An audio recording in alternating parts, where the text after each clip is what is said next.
ചോദ്യം ചോദിച്ചോട്ടെ? ചോദിക്കാം. എനിക്ക് ക്ഷേത്രങ്ങളുടെ കലവറയാണ് തൃശ്ശൂർ. അതൊക്കെയാണ് എനിക്ക്. എല്ലാവർക്കും നമസ്കാരം. എൻ്റെ പേര് സയന.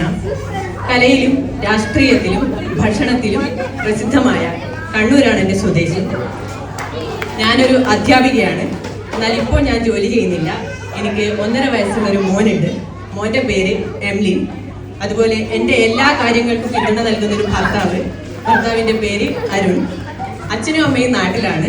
ഒരു സഹോദരിയുണ്ട്. അവരും കുടുംബവും ഇവിടെ ഷാർജയിൽ തന്നെയാണ്. ഞാനായ MT വാസുദേവൻ നായർ പറഞ്ഞതുപോലെ നമ്മൾ ഓരോരുത്തരുടെയും ഉള്ളിൽ ഉറങ്ങി കിടക്കുന്ന കലാകാരന്മാരെ പുറത്തു കൊണ്ടുവരുമ്പോൾ മാത്രമാണ് നമ്മുടെ ജീവിതം കൂടുതൽ സംഗീതാത്മകമാകുന്നത് എന്നതിൽ ഞാൻ പൂർണ്ണമായും വിശ്വസിച്ചു കൊടുക്കുന്നു. സൈനയുടെ ലൈഫിൽ ഏറ്റവും ഇമ്പോർട്ടൻസ് കൊടുക്കുന്ന കാര്യങ്ങൾ എന്തൊക്കെയാണ്? അത് എന്തുകൊണ്ടാണ് ആ ഒരു കാര്യത്തിന് ഇമ്പോർട്ടൻസ് കൊടുക്കുന്നത്? ഞാൻ എൻ്റെ ജീവിതത്തിൽ ഏറ്റവും പ്രാധാന്യം കൊടുക്കുന്ന 3 കാര്യങ്ങൾ. ഒന്നാമത് കുടുംബമാണ്. കാരണം നമ്മൾ ഓരോ മനുഷ്യനും സാമൂഹ്യ ജീവിയാണ്. സാമൂഹ്യ ജീവിക്ക് ഏറ്റവും അത്യന്താപേക്ഷിതമായിട്ട് വേണ്ട കുറെ കാര്യങ്ങളിൽ ഒന്നാണ് സ്നേഹം, അനുകമ്പ, കരുണ എന്നിവയൊക്കെ. ഇതൊക്കെ നമ്മൾ ആദ്യമായിട്ട് പഠിച്ചു തുടങ്ങുന്നത് നമ്മുടെ കുടുംബത്തിൽ നിന്നാണെന്ന് ഞാൻ വിശ്വസിക്കുന്നു.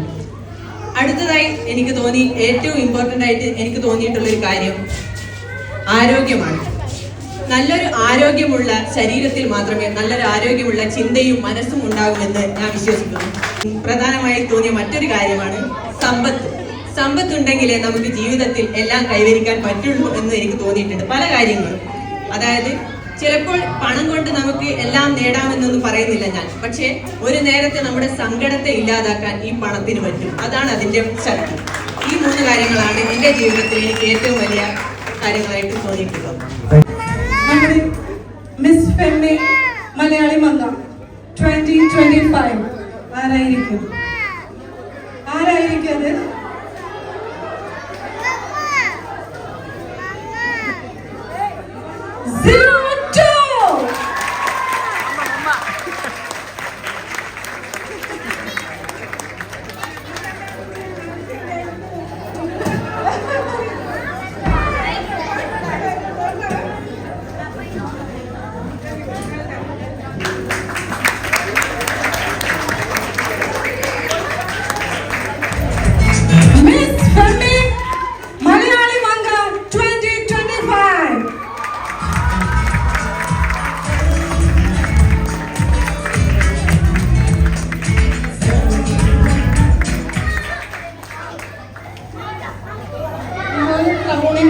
വലിയൊരു കുറവുണ്ട് പറയാനുള്ളത്.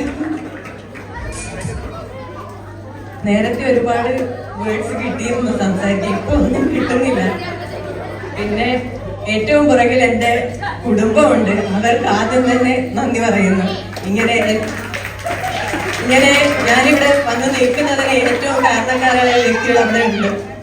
അവർക്കും അതുപോലെ ഈ ഒരു പരിപാടി ഇവിടെ സംഘടിപ്പിച്ച എല്ലാവർക്കും എൻ്റെ ഹൃദയത്തിന്റെ ഭാഷയിൽ തന്നെ ഞാൻ നന്ദി പറയുന്നു.